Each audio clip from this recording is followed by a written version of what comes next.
Evil is ancient. I don't know who needs to hear that, but evil is ancient. Evil is older than the trees.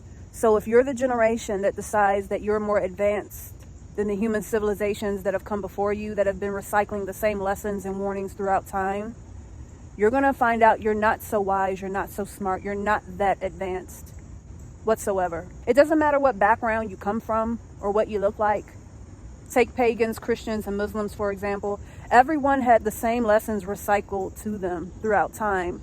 The lessons were just different. If you were pagan, maybe you learned about the wolf and the sheep. You learned about how the wolf needed to disguise itself in sheep's wool in order to get close enough to claim the sheep as its dinner.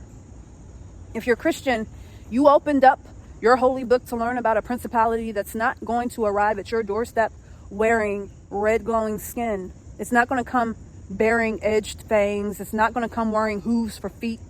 It's going to come in the shape of a wounded bird that needs your help. It's going to ask you to help it get justice. It's going to demand that you tolerate its existence here because it got a bad shake.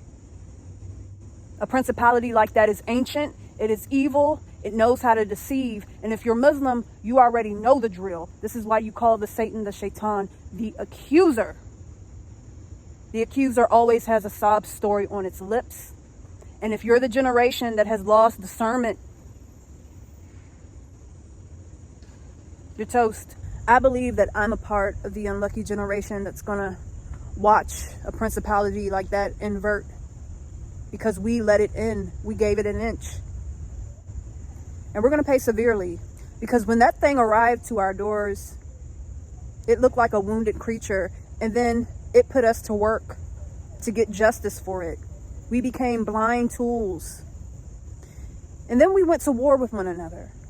And before we knew it, by the time we woke up, we looked up and we couldn't even call evil what it is because language had been targeted, which tells me that this principality is intelligent enough to take out language while we're distracted. So let me tell you folks something. If you're still walking around with your head buried in the grass or sand, don't wake up.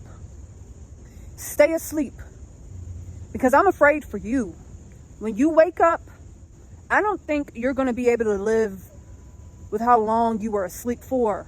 I don't think you're going to be able to recognize this world. We are inverting because we might be the blind tools for something ancient and intelligent, but it came to our generation in the name of progress, love, equality, equity, compassion, empathy, you name it. You name it. It came, it saw, it conquered, and now it's feasting. Believe your senses. Things are inverting. They are changing. Up is down, left is right, men are women. Silence is violence. You're living in an inversion. Things are being flipped on its head. That principality will always have a swag about it that tells it that the creator made a mistake and it must change everything. It must progress to something different. I'm telling you, evil is ancient. Remember that.